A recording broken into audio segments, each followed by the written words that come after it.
LearningRx works with a lot of people who have ADHD. They come to us with that diagnosis.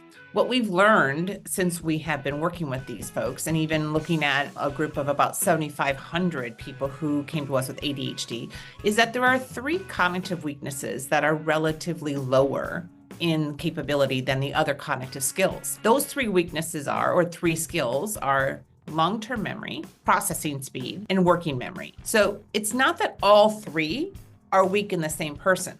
What we see is that there's 7 different variations on this. So you might have just the long-term memory, you might have just the processing speed, you might have just the working memory, or some combination of those three, and sometimes all three.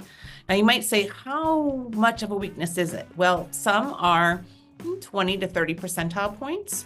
Some are 50 to 75 percentile points.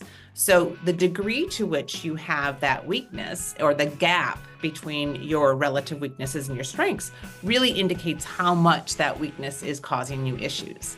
And so what we do at LearningRx is actually target and train those weaknesses. So when you have ADHD, I always say, what kind or what profile, because how we train is going to differ based upon which of the weaknesses you have. We target your weaknesses and strengthen them to close that gap so that the impairment you have from having that relative weakness is lessened to a large degree. So our goal is to close the gap so that you don't struggle with that weakness.